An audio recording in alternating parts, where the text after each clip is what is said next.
There you go. All right, we on. Okay. Last week we spoke concerning well, a lot of the stuff because Barbara answered a lot of questions from what she had taught the previous week, and then she left. She had to leave, and now then I began talking about Matthew 28:1 when they talked about the resurrection. Remember? Yeah. And we began to see that the resurrection was something that deals with what takes place in us as individuals and collectively. Because if it doesn't take place... For security purposes, this call has been terminated. Okay, please contact your moderator and verify the time and date of your conference call. It must not... I got it. Okay. It must not... in order for us to be who we're supposed to be, it is imperative.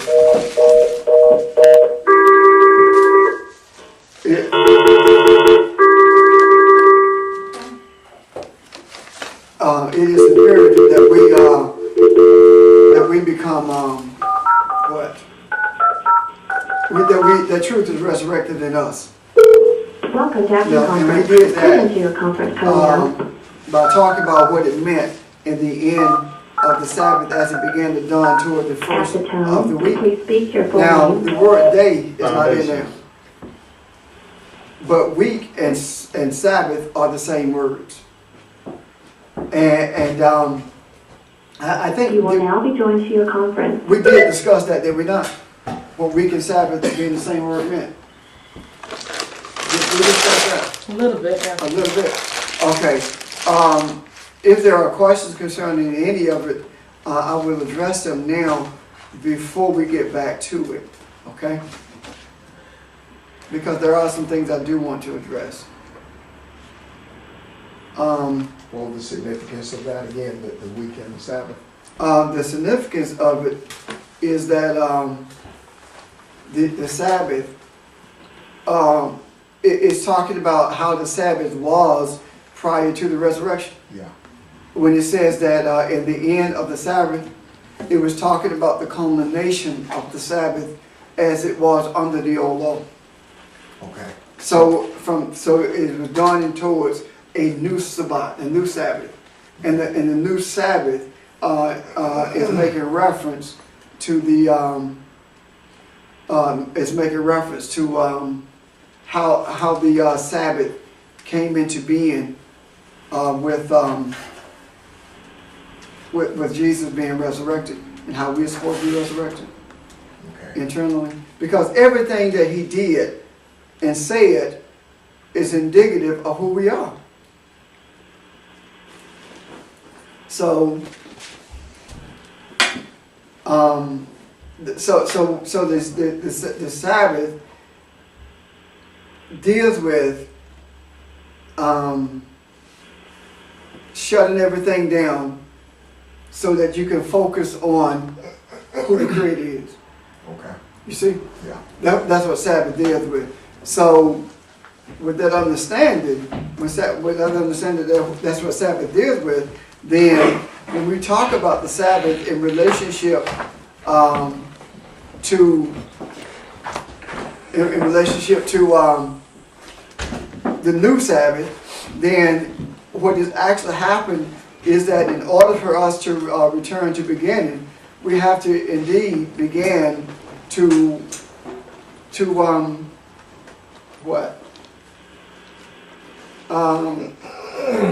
have as our priority, maybe I should say,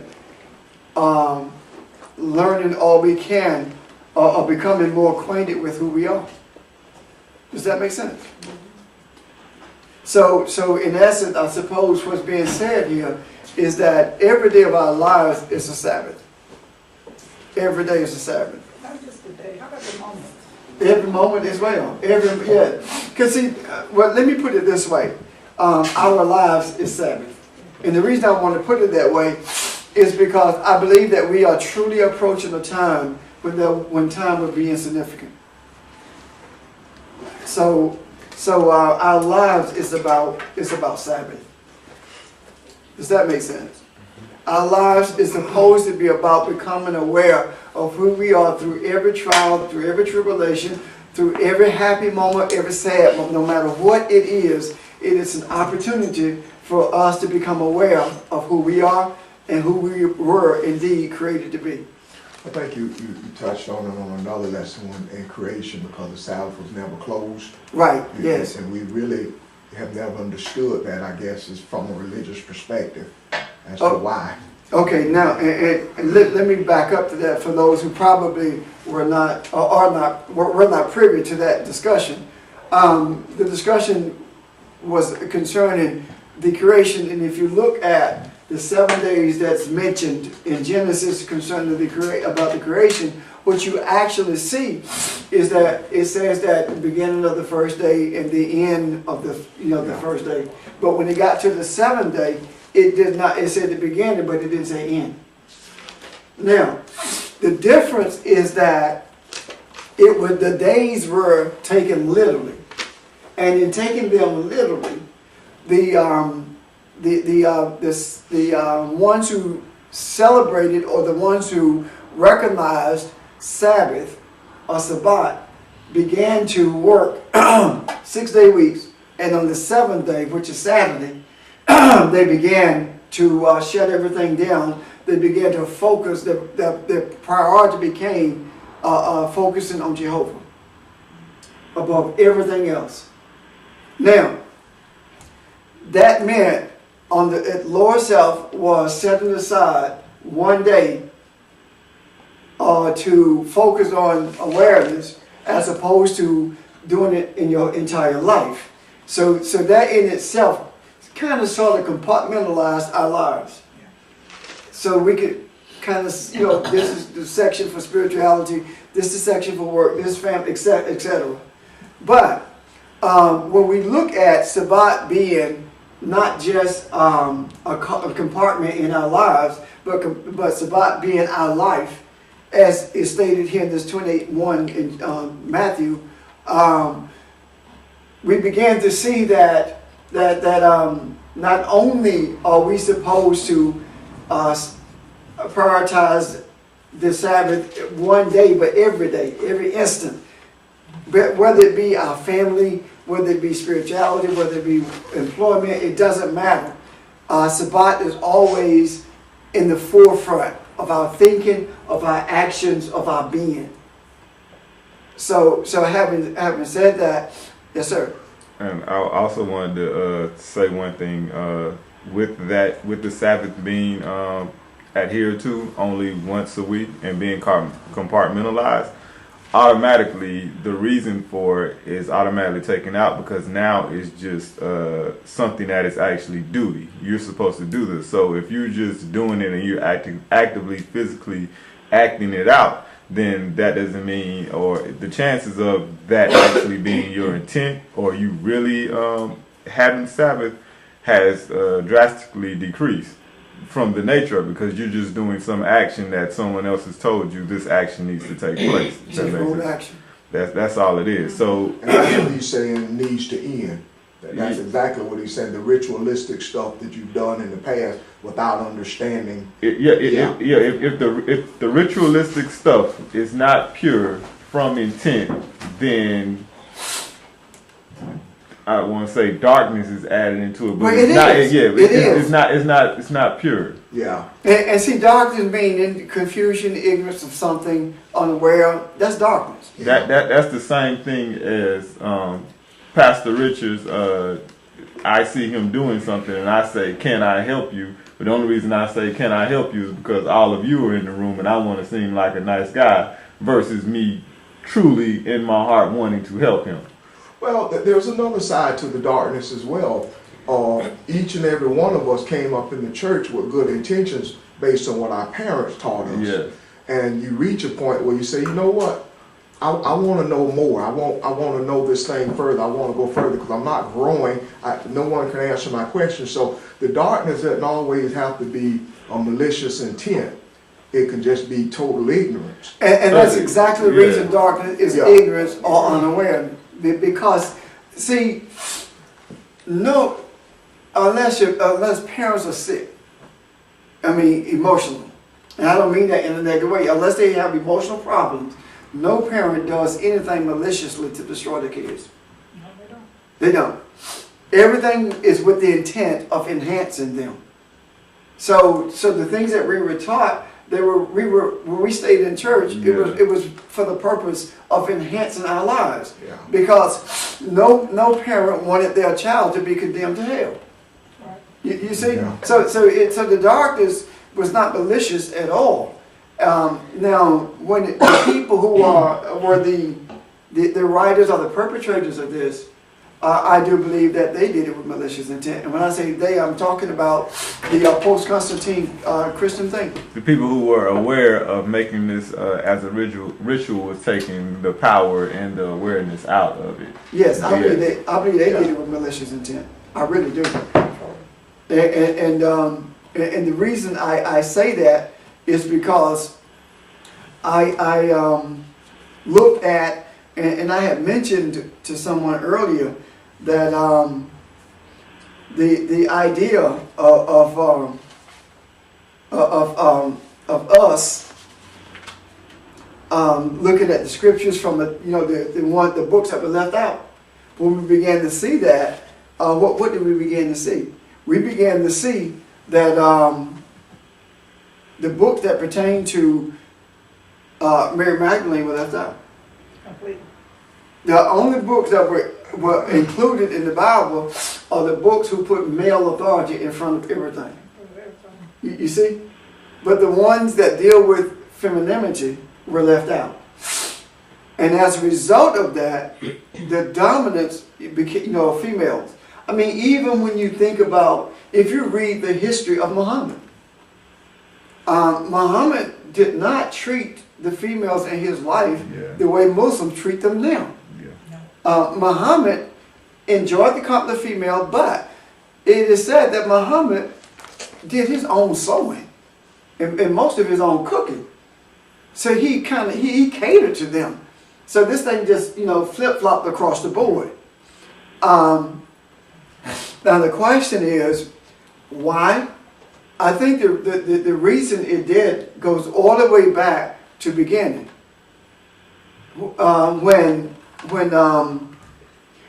the female confronted the male with earthly wisdom, i.e. the serpent represents the wisdom. Home visitor was a serpent. And rather than challenge it or confront it, he adopted it. He became a part of it. Now, what does that mean? It doesn't mean that he became a part of it because he dominated her. That doesn't mean that at all. We have thought that it meant that it couldn't have happened unless he agreed to it because he was in charge. Is that not what we've been taught? Now, but the reality of that is not that he was in charge. The reality of it is whatever a man and his wife agrees on can be done. You see, it takes both energies to bring it to fruition. Oh, that light was out because of the glare. That's what it was. Okay. Yeah, so you can screw it back out. You Yeah, it's okay. It was fine. Oh, okay. You understand what I'm saying? So it was done. It could not have happened. It could not have taken place with just her energy. With just you see, it had to be the both of them becoming one in order to make it take place. Now the notion of becoming one is not just the physical intimacy. Is not just going back to beginning. Trying to get back to beginning, but it's also agreeing. It's also being on the same page. It's also making a decision, a joint decision that this is the way things should be, and when those two energies agree on it, it comes to fruition. You understand what I'm saying? Now, as a result of us believing that this male domination is the reason that it could not have taken place without the female agreeing, as a result of that, we have femininity relegated to a secondary position in our lives. And that is indicative when we begin, when we look at, the female role, not just in the household, but in society as a whole. So we have to come to the place where we realize that the reason the earthly wisdom took place is because, not because of domination, but because of balance. Can I ask a question? I thought you said you could be Yes, I quiet. forgot. Go ahead. No. I told you you can. No, I want to ask you. Go ahead. What is it? No. I was supposed to be quiet. Go ahead, Colonel Joe. Ask the question. When Eve came into the world, Yes, ma'am. she was the person that's supposed to have the wisdom, because they said wisdom is a, It's feminine. yes. So what did Adam do before that? I mean, but that's all right, I got the answer. All of this stuff was already inside of him. Yes. And they couldn't have taken it out if it wasn't there. Right. There you go.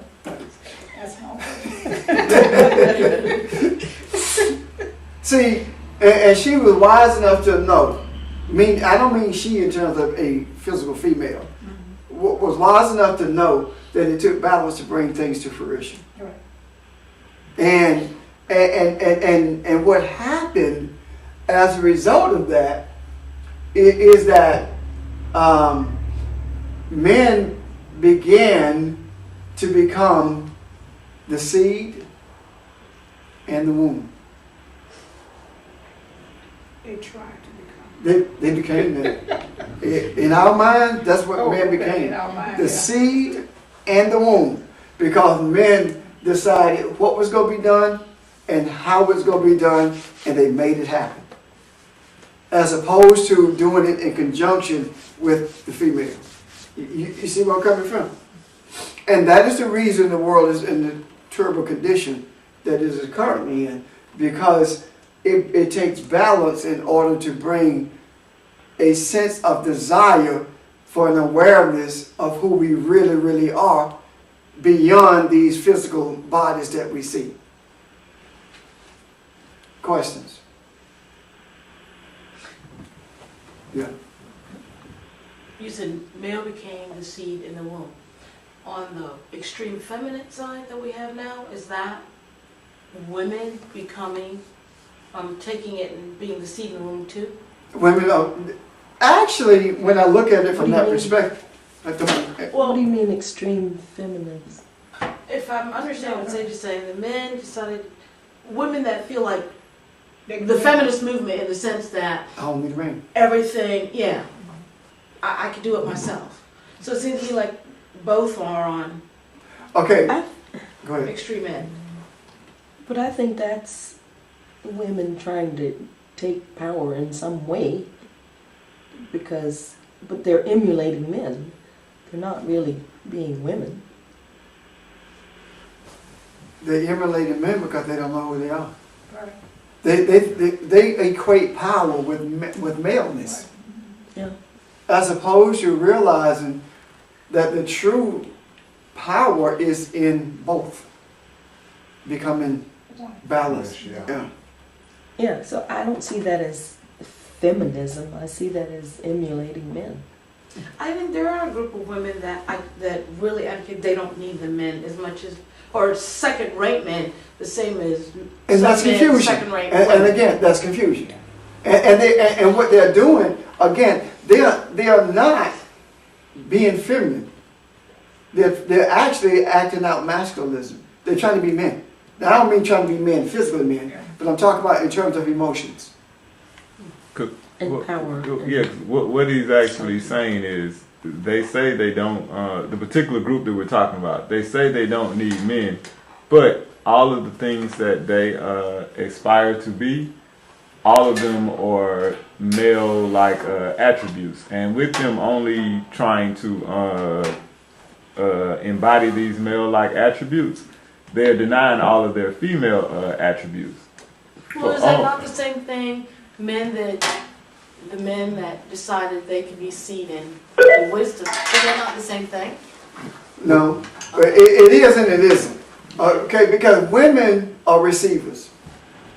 Whatever a woman produces, whatever she espouses, is because of what she received. Okay. You see, she nurtures what she received and she gives it back. So what is she giving back? She's giving back what she has, what she sees, what she has, and what has she seen? What she has seen is one person saying, "I'm the seed and I'm the womb." So she's emulating what she's seeing. So now, please keep in mind, we're not talking about the entire female population. Yeah. Neither are we talking about everyone who's in this, National Organization for Women movement. Yeah. We're talking about extremes here. So keep that in mind. We're talking about extremes, Yeah. and because there is a continuum from both extremes until you get to the place of balance. You see, the continuum from the males, especially in spiritual settings, who don't need, who feel like females are only worker bees.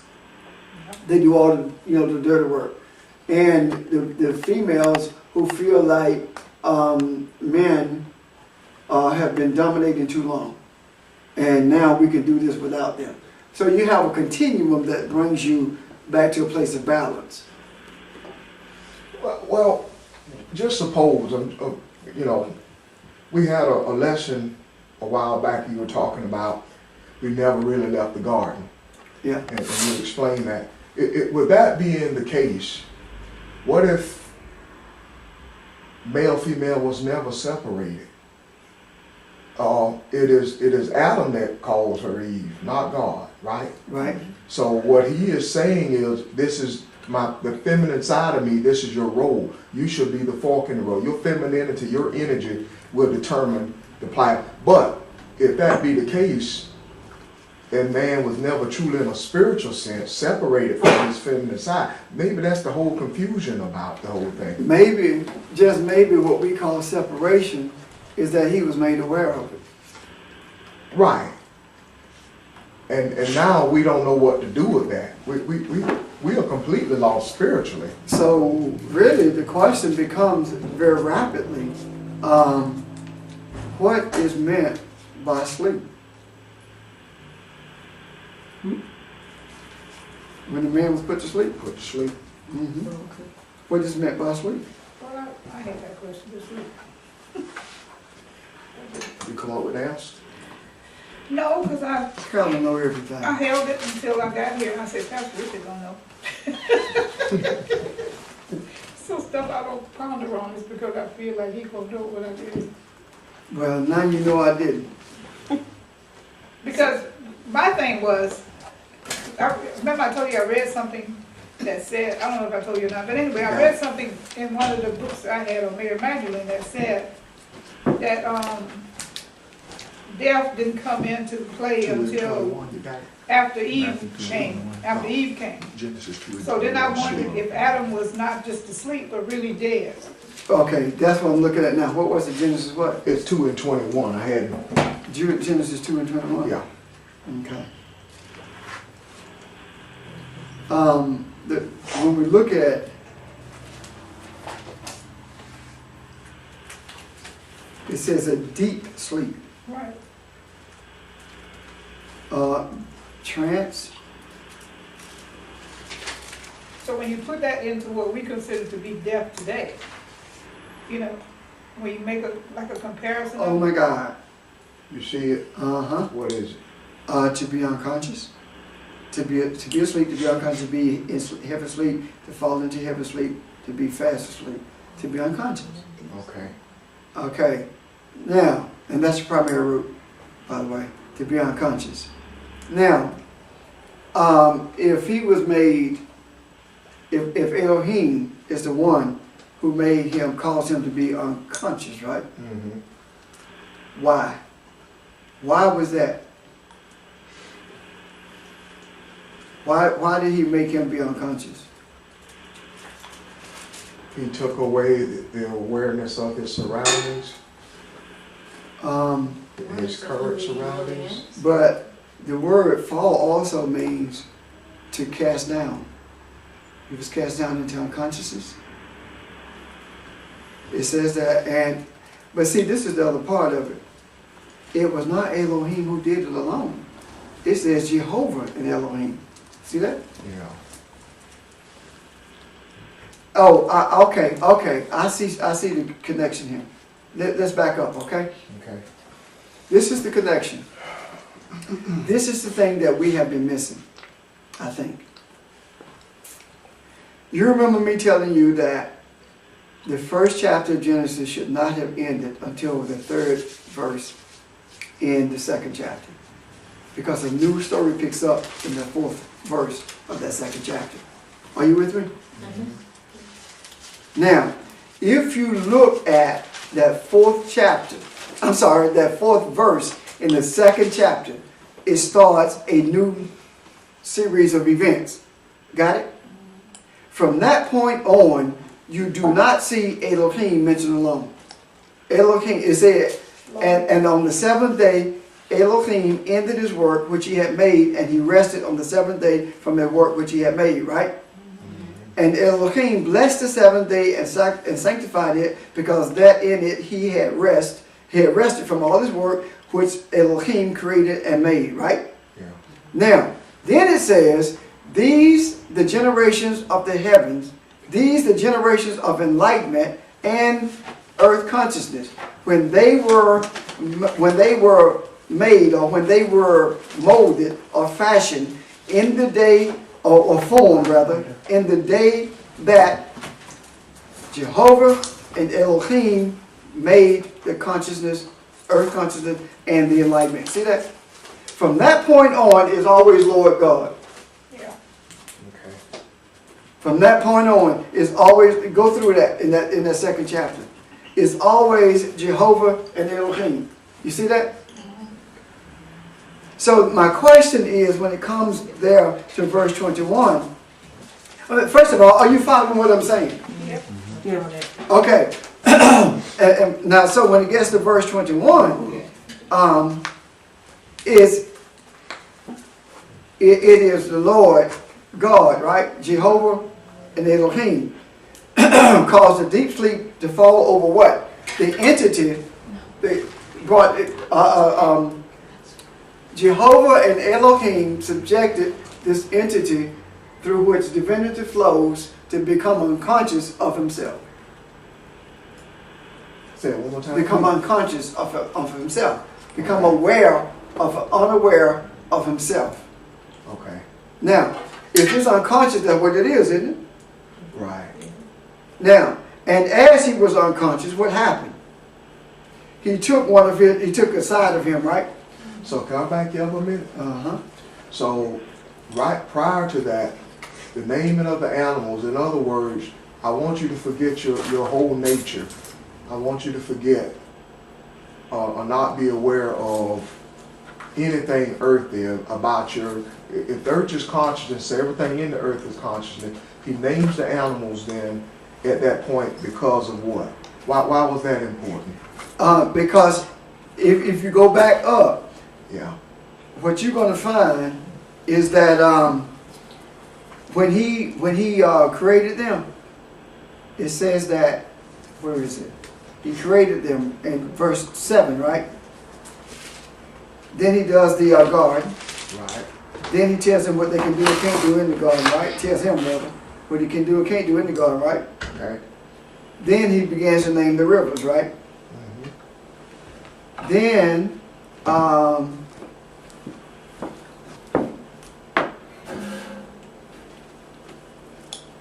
they talk about this man not being alone, right?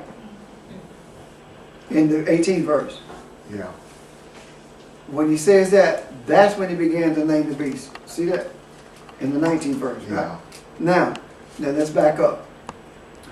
If you back up to verse 7,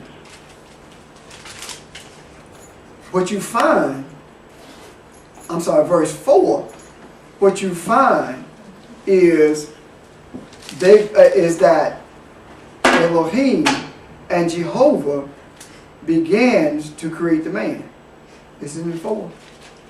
Where you see, and the Lord God. Heaven and earth when they were created in the day that the Lord No, 7, verse 7. And the Lord God formed man, the dust of the ground. You see that? Yeah. Now, this is what I'm saying. That at this point, this is where the consciousness of the man became fragile. Okay. Why was it fragile? Not fragile in terms of it being subject to being broken, but fragile in terms of like dust can be blown in any direction. And if you take dust and bring it together, you can actually form clay. Right?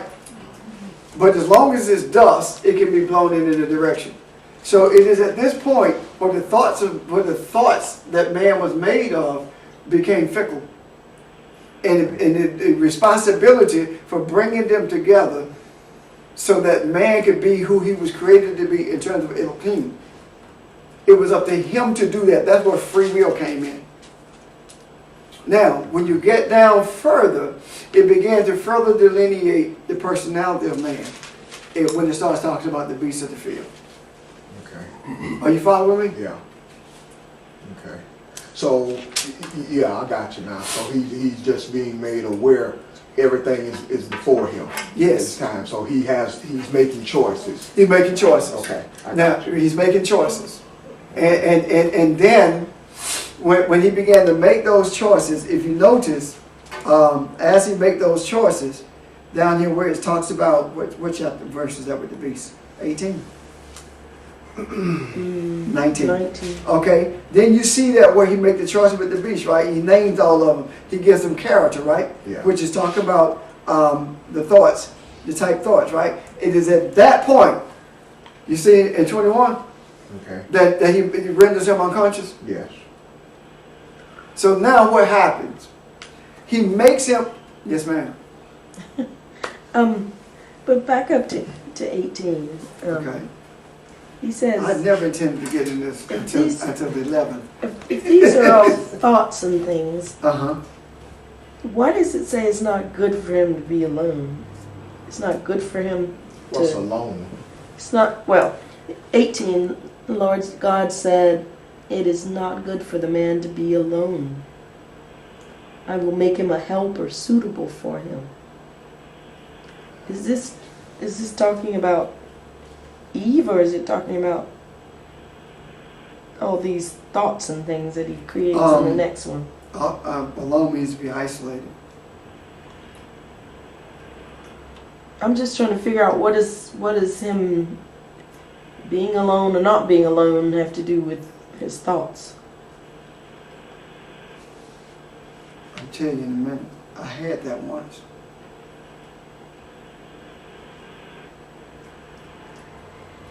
Go ahead, Ron. And that's just me thinking out loud. I kind of see the animals as man getting in touch with his thoughts, and every one of it, all of his thoughts at this point has a balance to it. Everything has a male and a female side to it, all but the man. So, in other words, you can't grow or you can't produce life, and I'm talking spiritually, because you're not fully aware of who you are. So I'm going to make that the precedence of your life. I'm going to put all these other things subconsciously, or put them beneath you for now, until you become aware of who you are, and you become aware of who you are. Because when you look at the opening of the real thing to make the woman, it's talking about unfolding a gate. So like to put a gate on a corral. So in other words, a corral without a gate to it is useless. It just holds things and nothing can come and go. So I'm going to show you how to flow, how to bring balance to all of this that you have become aware of. Because right now there's no way to bring enlightenment to it. You're just that fickle. You see it all, but you don't know what to do with it. The helpmeet is actually a masculine noun. So he's talking about it's not good for him to be isolated. It's not good for him not to know who he is. So I'm going to give him help to see who he is. And what does he do? He opens up a gate. And the gate that he opens up is his femininity. his feminine side, the feminine energy that brings balance to everything. Because if you notice, So the subconscious? yes, and that's indicative in all. I mean, that's what's in all of us. Every one of us has feminine and masculine, regardless. You know, one dominates the other in terms of genealogy, the chromosome. But that's who we are, right? Oh, You getting it? well, what I see is, yes, he's preparing him to be, Self-sufficient. that's not the word I'm looking for. He's preparing him. He doesn't want him to be isolated. He wants him to see who he is. So he initially gives him all these thoughts, but then he's preparing him to be ready to come, well, not under submission, that's not quite it, but he's preparing him to be ready to deal with the subconscious and to realize it's there and to realize it's there for a purpose. Okay. You see what I'm saying? I think Not quite. I can see what. Go ahead. I don't have the answer, but I would like to add something to it. As far as the root for alone, Uh-huh. and it means those things. I have those things that you just said, but I also have it as meaning Ephraim, metaphorically or metaphysically, and Ephraim has to do with, in the Aramaic, has to do with being fruitful. So I'm not sure how that plays a role in it, but Well, to have free will, he has to unleash his ability to have thoughts, right? Yes. So now he's having all these thoughts, and then in 21, the Creator and he himself feels like, okay, we've got to bring him under control somehow. So I think that was an effort to bring him to a place where he can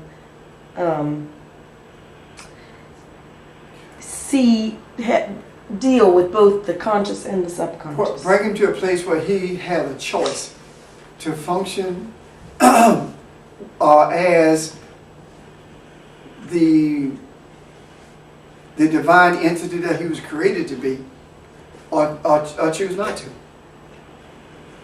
Right. And that is to being fruitful, Yeah. not a physical thing, but to see beyond that. What you were talking about, the being fruitful. Because if I am the divine energy, if I do understand the balance, this is being fruitful. I'm putting my thoughts together and I'm trying to bring truth into the earth. That's what he was designed to be. So he chose to go in his own direction of creation, Yeah. as opposed to following the journey that was laid out before him. Because if you look at the rivers, that's what they talk about. The river talks about different personality traits. Yeah. You know, and around these rivers and the personality traits, cultures were built. Yeah. So Did Adam actually have free will before Eve? Because when you read this, it says, it didn't say that God asked him if he wanted to be asleep, if he was going to do this. He just put him to sleep. So did he have free will before this?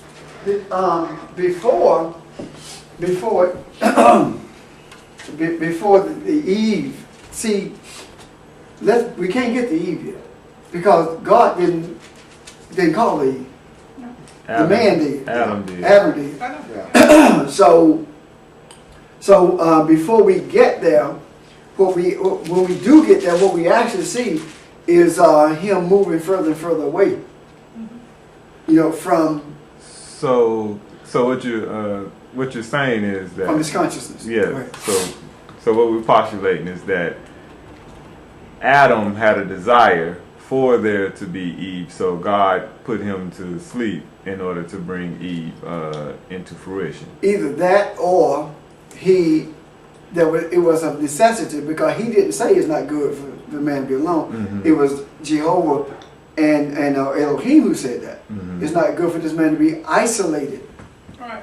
Okay, so what was the isolation? The isolation was that he was created in the image of Elohim. But being created in the image of Elohim, Elohim is plural, and Yeah. as Adam was just singular. right? Now, so what Elohim created him in that image, right? So what happens is he can only function as Elohim unless he is given opportunity to function otherwise. You see what I'm talking about? So then he was functioning as, who would you say, Elohim, and who else, the God? You know, Yeah, Lord. Jehovah. So he was functioning as Lord God. until- Now he functioned as Elohim, Elohim. period. Because he was not made in the image of Jehovah. Oh, right. He was made in the image of Elohim. Right. So he was functioning as Elohim, which means that Elohim itself indicates that there were more sons of Jehovah That's why I said Right. plural. than this. So the sons of Jehovah. Again, I was planning on doing this on the 11th. Okay. Yeah, what does this got to do with it? No, because I wanted to open up there because I got more minds to help me deal with that thing. Okay, Okay, this is what I'm saying. Jehovah is the one who brought Elohim into fruition. right. Out of beginning. From the womb of beginning came Elohim. Right? Now, Elohim is not one entity. Right. Elohim is multiple Right. entities. So it is the sons of God, the sons of Jehovah, who brought in their image and likeness, in their image rather, this entity called Adam, the entity through which divinity flows. So, this Adam could not function beyond the boundaries of the sons of God, Elohim. Yeah. Okay? Now, So, so what happened, the one who brought Elohim into fruition joined with Elohim to form the personality, the thought system of this divine entity. And when that was done, the realization is, in order for him to create in his image, he needs to be aware of who he is. And the awareness of who he is brought about the concept of the feminine in terms of the womb being in him as well. And when he became aware of the womb and the seed that he is, now he has a decision to make. He can continue to be the son of Elohim, which would make him a son of God. And if you go to Jesus, he talks about all of us being sons of God. This is what he's talking about. And when he does that, become a son of God, began to create like that, he does it differently than he could have done it. He could have done it in the same way that it was done with him being created, bringing. But what he chose to do was to do it differently. And the doing it differently is the thing that set Jehovah and Elohim on edge. Because what happened is, when this was done, he said, now that I know who I am, now that I know I have the ability not only to impregnate, but also to give birth, for this cause shall a man leave father, mother. You see? His father, mother is Jehovah and Elohim. Because his mother is Elohim, because that's where he came from. His father is Jehovah. Are you with me? So he said, for this cause. Now, for what cause? In order for him to cleave to this feminine energy, so that I can do what I choose to do. So you keep trucking there, and what you find is that God says that we must shut him off from this tree of life, meaning we must shut down this consciousness of who he is and what he's capable of until he becomes, for lack of a better term, mature enough to handle it. Because if we don't, he gonna be evil forever. So what happens? This is shut down into his subconsciousness, and with it being in his subconsciousness, now he become conscious of the things around him, and because of the things around him, what he begins to do is to fulfill his desires, and his desires is to be able to create his own world, and as a result of being able to create his own world, this is what we have. It condenses into something physical, because the consciousness now is lower than what it was in the beginning, and because the consciousness is lower, then the concepts become depraved. Yeah. And the more depraved the concepts become, the more solid they appear to be, in terms of these bodies that we appear to be housed in. Are you with me? Am I making sense? Mm-hmm. So what happens is now this man begins to create Vermeer, would you turn the heat on, please? This man begins to create an environment where he realizes that he's separated from the one who created him in his thoughts. You see? So what happened when he realized he's separate from the one who created him? Now they began to try and get back. So Abel comes into the picture. And they're wrestling between doing it the way they know they should, as opposed to the way they want to. So the way they desire to do it wins out in terms of Cain killing Abel. You got me? Now what does this result in? If you keep moving through this, you begin to see that now what's beginning to develop is a sense of worshiping a God separate from you. With the idea of the Tower of Babel. Don't you know that this man can do anything that he sets his mind to? So we have to confuse the languages, otherwise he is going to access the tree of life with his lower level of thinking, in his depraved way, and he's still going to be evil forever. That's pretty powerful. Even the lower man can access the tree of life. Yes, He puts his mind. and that is post-Constantine Christianity. Man accessing the tree of life from his lower consciousness, and when he is supposed to do it from the higher consciousness, which brings him back to the place of beginning where he was. You see? Yeah. Now, so what happens is when the Bible thing is done, then you keep moving through this, this thing. It looks like Nimrod and Abraham were separate entities, but they were not. Nimrod was living when Abraham was living. So now what happens is man has a strong desire to rise above this idea of Nimrod, because Nimrod represents the first time that a man became a quote-unquote pastor. Supposed to be leading people to God, but actually led them to himself.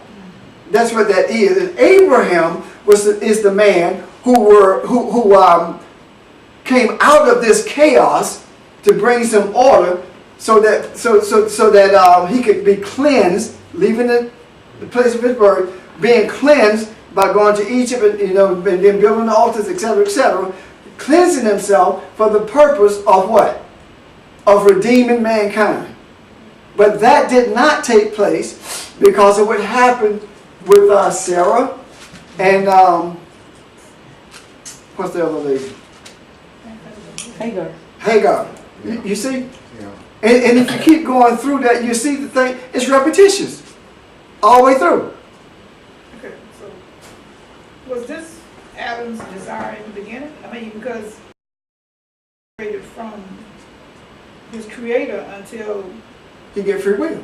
right, and then when Eve comes into the picture, But he created Eve. I know. Yeah.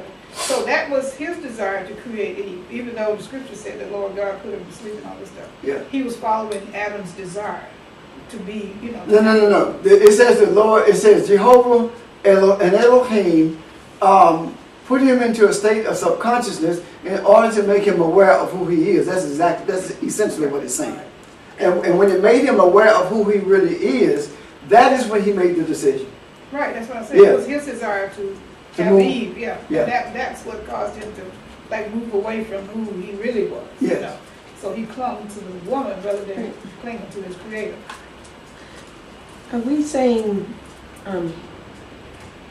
Adam is a separate entity from Elohim, or he's a part of it? No, I'm not saying that. I'm saying, this is what I'm saying. What I am saying is that if you have this circle and this circle represents Jehovah, okay, out of Jehovah comes Elohim, which is multiple sons, right? Mhm. And out of the multiple sons, out of the sons of God, comes this divine entity that's called Adam.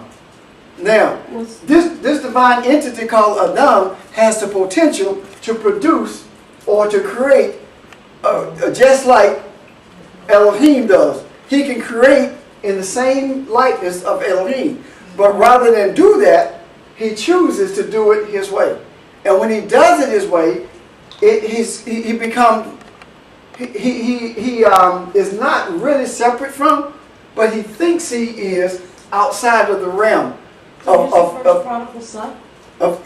yes, even though prodigal is not in the Bible, because all three of them if you read the prodigal son and look at the meaning of prodigality, all three were prodigal. The both sons and the daddy were prodigal. So that is why the writer picks up in the 8th Psalm and says that man made little older than angels, little older than Elohim. That's not what it said. He said he diminished himself beneath Elohim. How did he diminish himself beneath Elohim?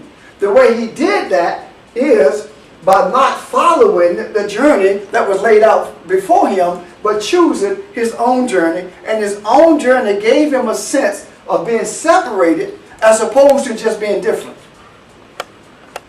But I also see in verse 21, I see it as him agreeing to be made unconscious. Oh, yes, he did. Okay. Yeah, he did agree to that. To see, if he had not been given the choice of being made unconscious and to find out who he really is, then it wouldn't be free will. You see, so he made that choice, and when he did it, he also had the opportunity to make the choice to remain as Elohim or to move in his own direction, and he chose to move in his own direction. As we are today, we can have we got multiple children, and our children choose to move in their own direction, right? Now we talked earlier about it. Really right. We talked earlier about how our parents meant no harm, that they were not being malicious in any way when they taught us what they did about the scriptures. They taught us what they believed the truth to be. They were not being malicious. So when our children move in that different direction, they're not being malicious, but they are responding to what's ingrained in them.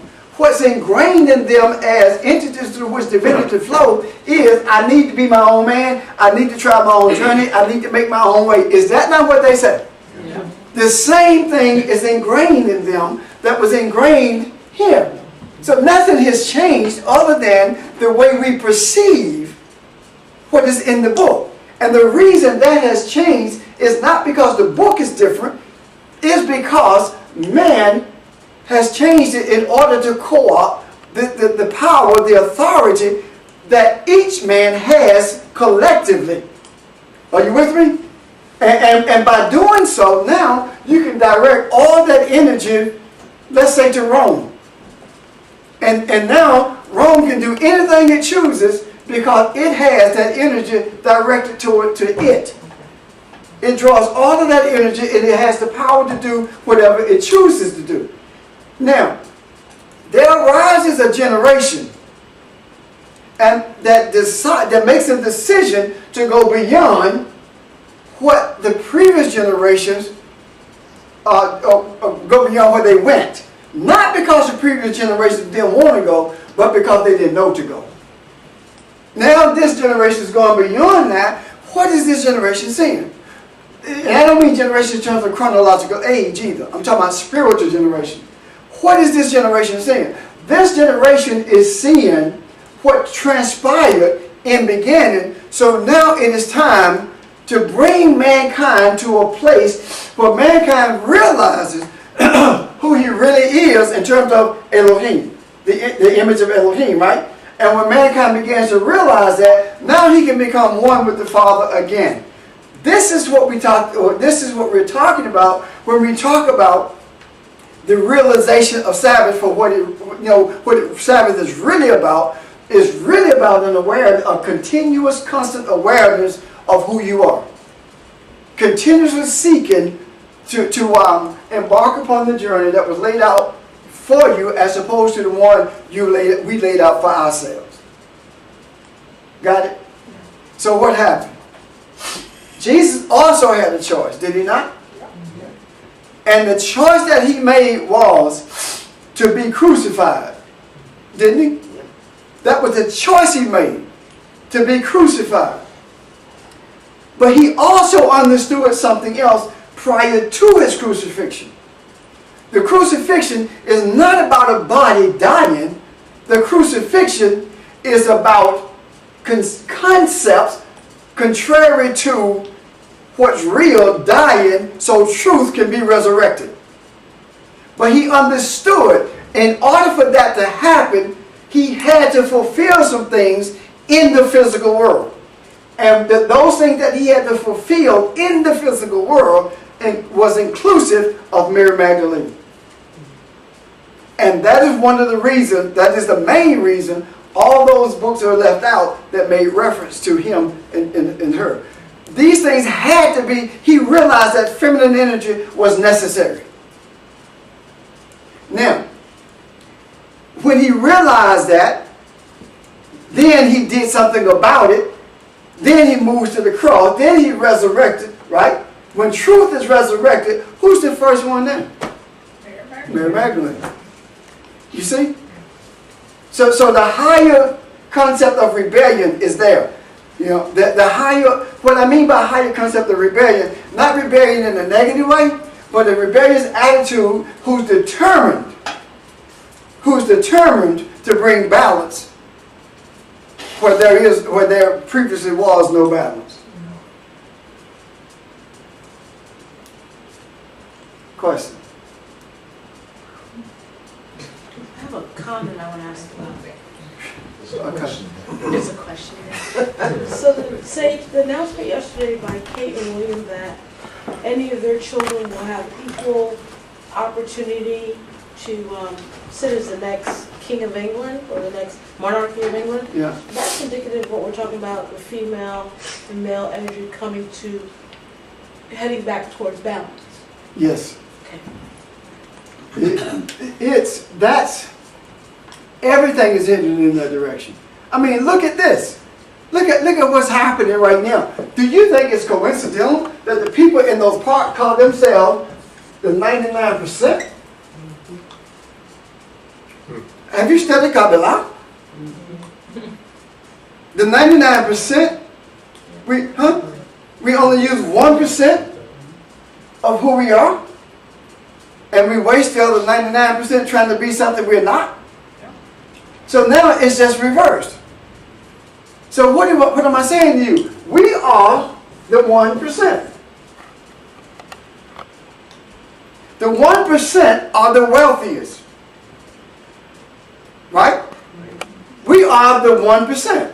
When I say we, I'm not just talking about this room. I'm talking about everyone who seeks truth and are willing to pay whatever cost it takes is the 1%. Being the 1% is not a problem. The question is, what do you do with it when you're the 1%? Because keep in mind, Warren Buffett is also the 1%. But he wants to do the right thing with it. You see? So if we're the 1%, do we use the wealth, the spiritual wealth that we have in order to fill up a building or to bring physical wealth to ourselves, or do we use the spiritual wealth that we have in order to bring spiritual understanding to everyone else? So it's no coincidence that the 99, that this thing is happening. Jesus said, "If you woe unto him who's unable to read the signs of the time." I mean, everything is right before us. We just need to bring it to fruition. And the way we bring it to fruition is by realizing that the battle is not ours. And the reason the battle is not ours is because we don't even know what the battle is. The battle is the Lord's. The battle belongs to Jehovah. So Jehovah shows us, the journey that we are to take, and it is oftentimes contrary to the journey that we have been told we are supposed to take. Make a lot of money, get you 2.5 kids, and a nice little house, get a nice retirement, and then get you a house on the lake, and die and go to heaven. I mean, is that not it? That's the American dream. But the reality is, you are the house. The reality is, you are the wealth. The reality is that you are supposed to open blinded eyes so that men can no longer look at each other as trees of knowledge and that's all, but see each other as his brother. That men can see who they really are. Why? So that when men began to see who they really are, then everything begins to change, and we find that we truly never left the garden. We just became unaware of what the garden is. Now, what are we supposed to do in there? I don't know. I've not had that awareness yet. But we are supposed to get back to what we were created. Does that make sense? Mm-hmm. Now, the other thing is, I want to quickly point out, is that these circles that I drew to represent Elohim, they are not separate. But I had to do that. You use earthly things to bring about a spiritual awareness, a heavenly understanding. Okay? Because plurality, divine plurality, is not about individual entities. Divine plurality is about a multiple personalities, attitudes, thoughts, etc. You are a plurality as well. Your mother, your wife, your friend, your sister. You see what I'm talking about? So you are a plurality as well. And it is in that sense that Elohim is a plurality. Okay? Any questions? Yes, ma'am. I guess we might be off track, but the idea of being made perfect, aren't we already perfect? Okay. The idea of being made perfect is not in the sense of not making mistakes. The idea of being made perfect is talking about being made complete. Okay? And completeness is about becoming aware of who you are. All right? And completeness doesn't mean that you have all of it. Completeness means that you have the desire of it. Because if that were the case, none of us would ever be complete. Does it help? Okay. Any other questions? I see something here with Abraham too.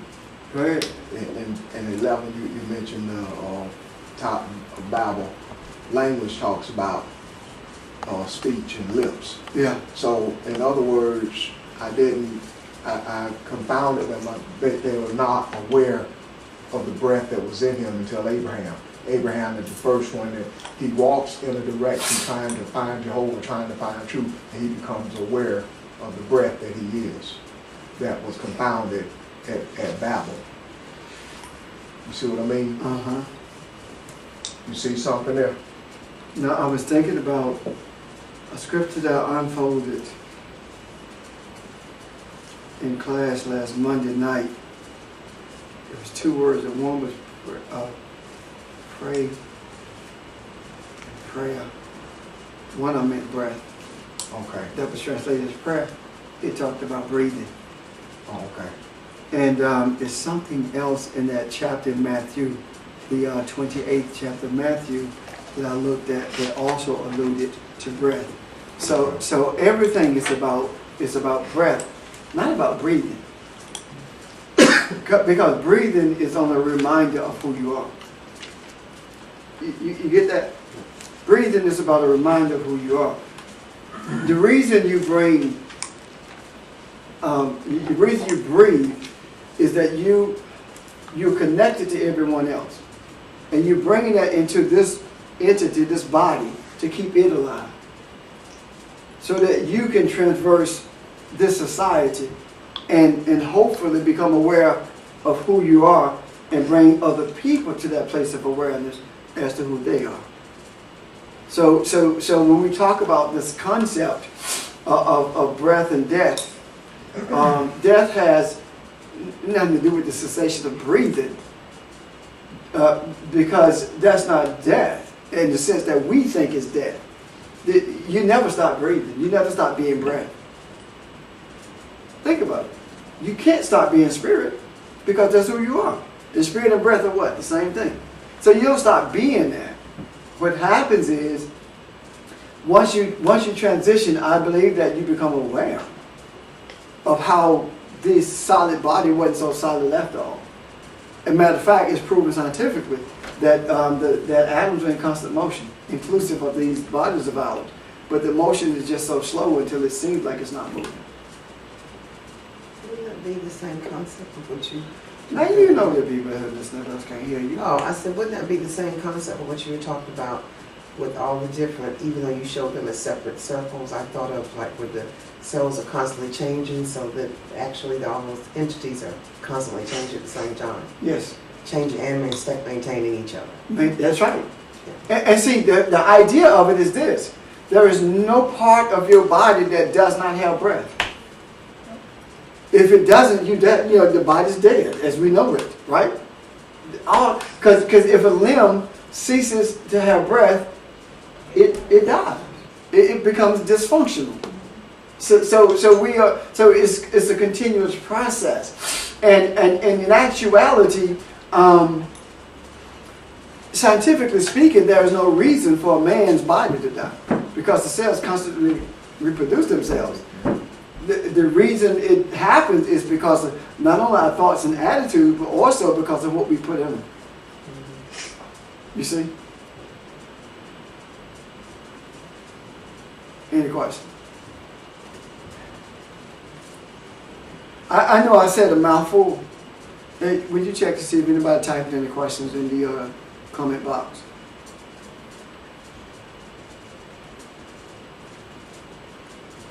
Animals then, looking at this metaphorically, are evolving to a more violent state because of the thoughts of man. Well, not Is that only safe to say? no, not just safe, it's reality, but not only animals, but the weather. Yeah. Nature. Because the nature of man is nature. You see, Yeah. see the whole idea of this moon, and the moon is feminine energy. The sun is masculine energy. That's where, that's what the seed nourishes the seed, but also the moon is the receiver. And it is so real until the moon, the rotation of the moon is in line with the cycle of a woman. 28 days. Well, at least it was until we start, manipulating cycles. That's where it's supposed to be anyway.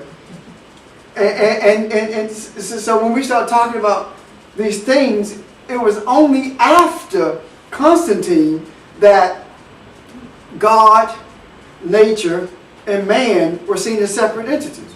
prior to that, all was seen as one. So it was no such thing as I'm going to church. It was no such thing as that I am spiritual or I am natural. All of it was one. It was the way. It was a way of life. That's why they could understand so much about the heavenly bodies. About, you know, how can you map the universe and you don't have a telescope? But they did it successfully. How can you move a 500,000 ton stone into a pyramid? How can you do that? And and to this day, they don't have any tools or any machinery that can do that. I believe that the only reason those pyramids have not been dismantled because they can't move the stone. They've been installed them and brought them to America and London. And sell it. That's right, yeah, for sure. I mean, but they can't move the stone. And if they did, they wouldn't know which stones. Now, and think about it. Now, the other thing is, how is it that they could, and I'm speaking to the Mayans now, could actually develop a calendar that could deal with time that's more accurate than what we have now? How could they do that? And they were heathens, they weren't civilized. Yeah.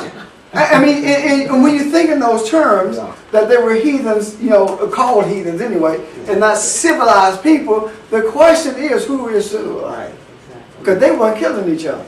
They were taking care of each other. So who's civilized? You see? Yeah. And we have a tendency, when I say we, I'm talking about man, has a tendency to relegate the idea of insignificance to people that don't understand. If they can't understand it, control it, or manipulate it, it's insignificant. And once you do that, now you can destroy it and not feel bad about it. So that's, so we have to have a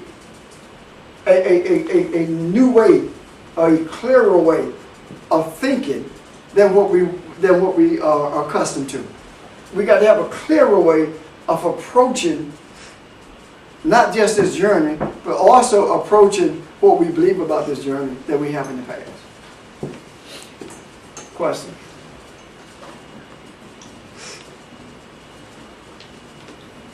Boy.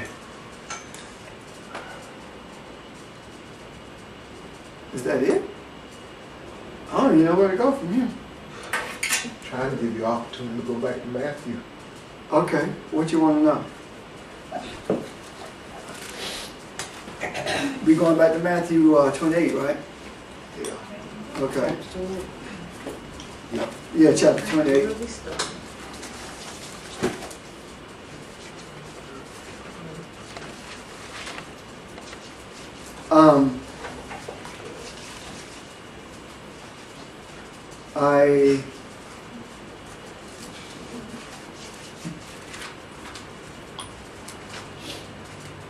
What is the one you got a question on?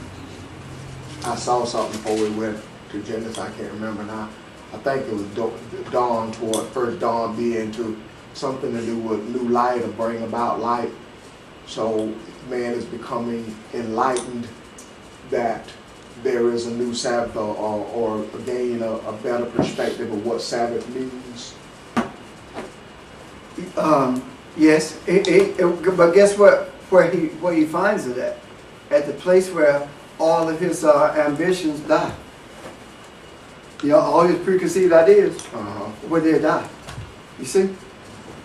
No, not yet. Say that. Keep going. Okay, they went as the new Sabbath was done. Yeah. Where did they go? To the place of death. Yeah. Okay. Okay, I got You you. see? Yeah.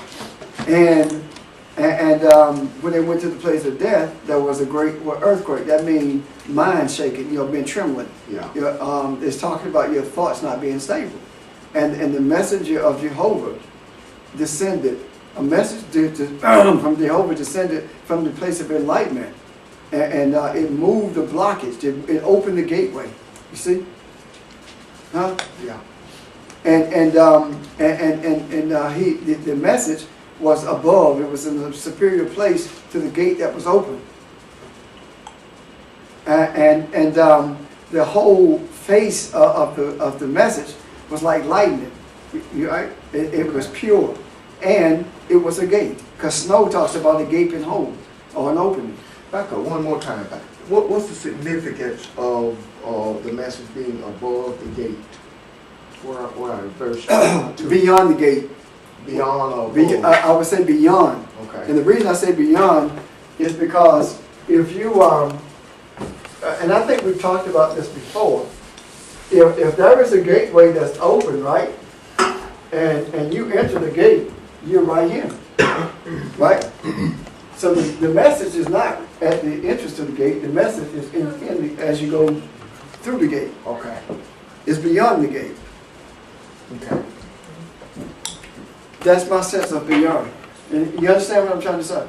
Yeah. Is there another question?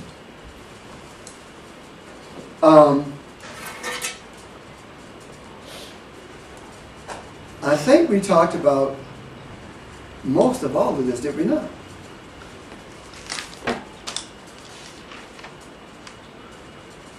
Do you realize where we stopped? Anybody?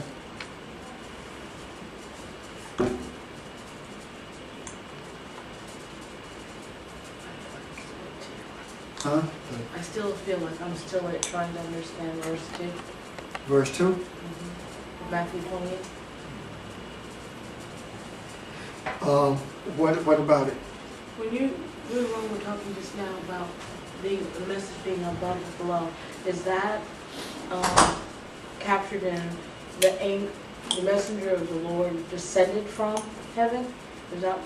The descension of God, when it talks about God sitting on the throne, it's always talking about Him coming to your level, coming to where you are. The upon talks about a place. It talks about being above. It talks about being over.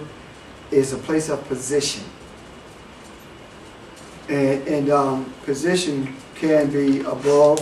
It can be below. It can be beyond.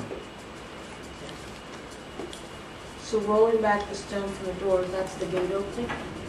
That's the gate opening. And sat upon is what? It's the messenger. They say the messenger sat upon.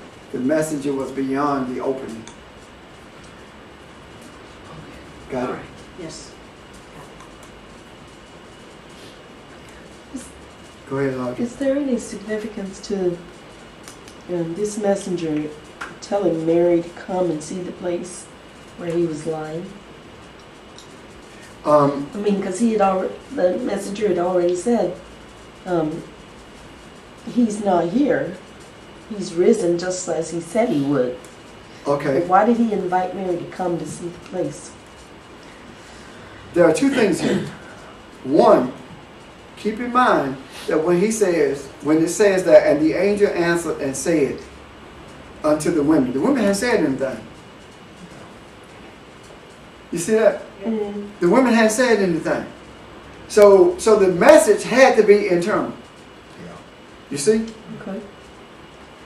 So the message was internally in that the desire was to go and see where he was laid.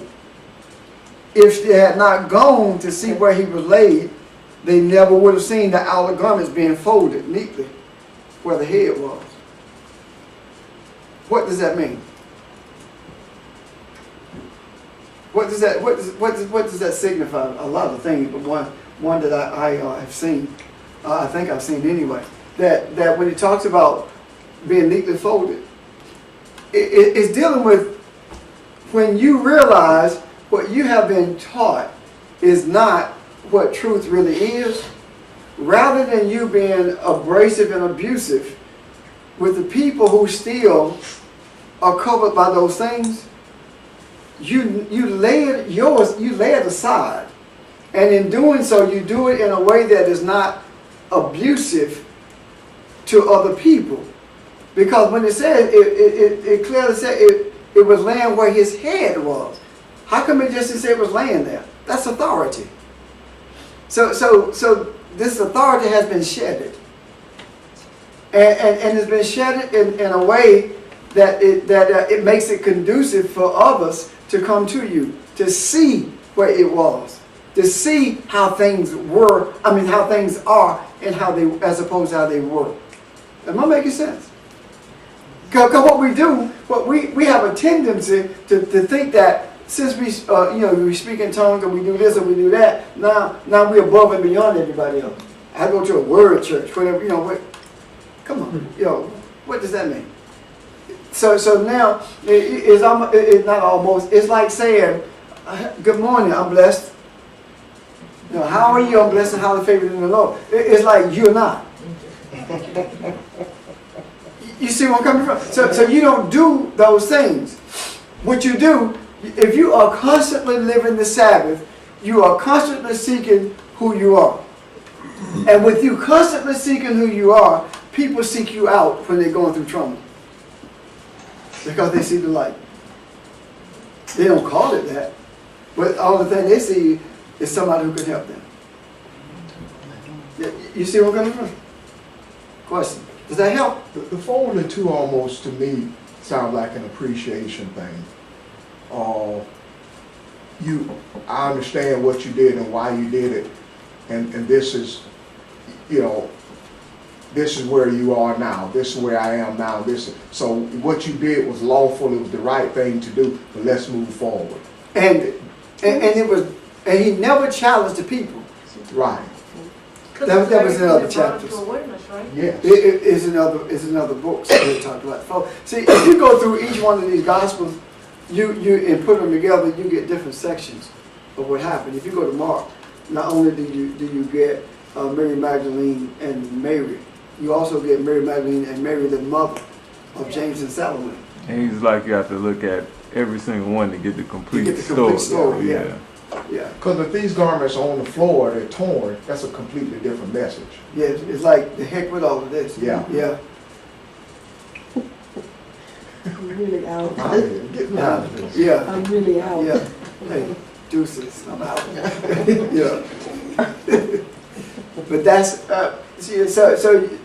because when you look at Mark goes deeper into the personality trait. When he talks about James and Salome, that's a wrestling with peace. Salome is really shalom, peace.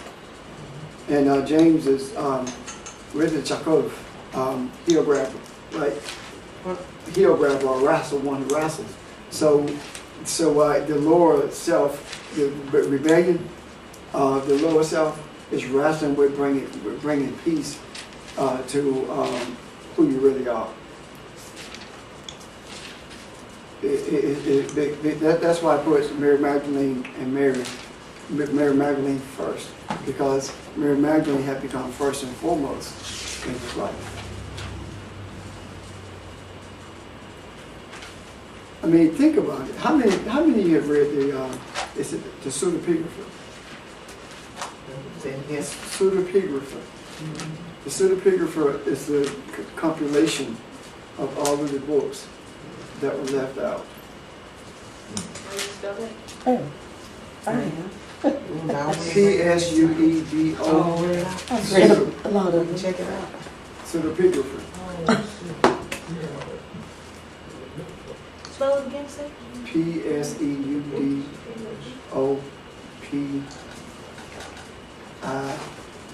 I have one right here. That's not called that. Yeah, the Lost Books of Eden. Yeah. RAPH. False. If you go, you can Google that. Huh? Is that considered false teaching? That's what it's called. Right. That's what it's called, false teaching. Right. But it's ironic in that it's called false teaching, but it's actually The truth true teaching. teaching. Because you got Enoch, you got Mary, the books of Mary.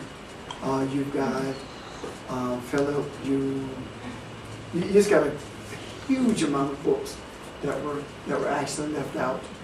And I never believe that men had the right to make a choice about what should be left out. I believe that all of those things were written for a reason. And the reason being that we were supposed to have access to them. And that is the reason when Rome began to burn all of the books that are now, that we know of, the hidden books, when they began to burn all of those, that's when they crossed into what is now Turkey. They meaning those who were the followers in the Aramaic language who read the scriptures from there. They crossed into what is now Turkey, and they were under the protection of actually Islam. And they were given the freedom to worship as they had been taught from old to worship. And they were protected from the Crusaders who were going to force them to recant or die. So, and what happened as they began to grow older and the area began to diminish, they began to hide those books. And now in the fullness of time, they are being revealed. So. That's probably by the design as well. Oh, no question. Well, see, again, we go all the way back to the Tower of Babel. The Tower of Babel by design. The Tower of Babel wasn't no bricks going up to the sky. You know? I mean, those who interpret the Bible literally is a fool, according to the sages, and I truly believe that. The Tower of Babel is no different than Magdalene. Magdala means tower, it means elevation. So the languages were being elevated to the place where they were going to enter into the place where the tree of life, of understanding how to not only access but to create. And can you imagine with the amount of ignorance and unawareness and evils that was in the earth, that man was going to reproduce after his own kind in a permanent spiritual way? Can you imagine? Based upon what we have now? And this is child's play, comparatively speaking, because we can actually change it. And we are seeing, we're seeing that, transpire even as we live our lives. Weather changes, attitude changes, influencing how people think, those kinds of things. We're constantly doing that. Questions? Okay, any questions from the telephone? Only silence. Alrighty. If you don't have any questions or comments, I'm done. You got it? Okay, we done? Okay, not yet. You ready to dismiss? I got something to say before you. Before you end the broadcast. Okay. You can start recording. I just want to end the broadcast. I don't want you in the broadcast.